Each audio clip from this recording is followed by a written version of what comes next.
ओम नमो नारायण।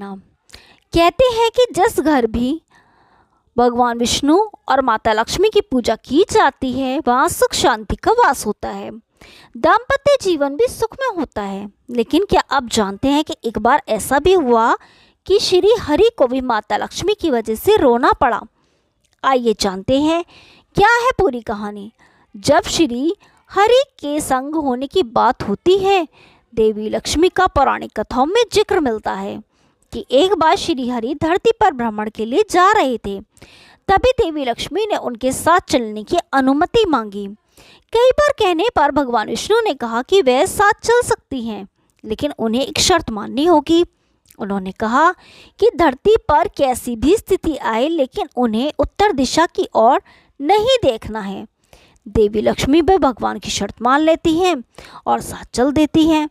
जब श्री हरि और माता लक्ष्मी भ्रमण कर रहे थे, तभी देवी की नज़र उत्तर दिशा की ओर पड़ी। उस ओर इतनी हरियाली थी कि वो खुद को रोक ना सकी और सामने दिख रहे बगीचे में चली गई। इसके बाद उन्होंने उस बाग से एक पुष्प तोड़ लिया और भगवान विष्णु के पास वापस आए। उन्हें देखते ही श्री हरि रो पड़े। तभी माता लक्ष्मी को उनकी शर्त याद आई। तब भगवान विष्णु ने कहा कि बिना किसी से पूछे उसकी किसी भी वस्तु को छूना अपराध है। लक्ष्मी जी को इस वजह से बनना पड़ा दासी। देवी लक्ष्मी को अपनी गलती का एहसास हुआ और उन्होंने भगवान से क्षमा मांगी। लेकिन श्री हरि ने कहा कि गलती की माफ़ी उस बगीचे का माली ही दे सकता है। उन्होंने कहा कि अब उन्हें उस माली के घर में दासी बनकर रहना होगा। देवी लक्ष्मी ने उसी क्षण गरीब औरत का रूप धारण किया और सीधे उस माली के घर पहुंच गई। माली ने उनसे कभी खेत में काम करवाया, कभी बगीचे में, तो कभी घर में। लेकिन एक दिन उसे पता चला कि वह दासी कोई और नहीं माता लक्ष्मी है, तो वह रो पड़ा।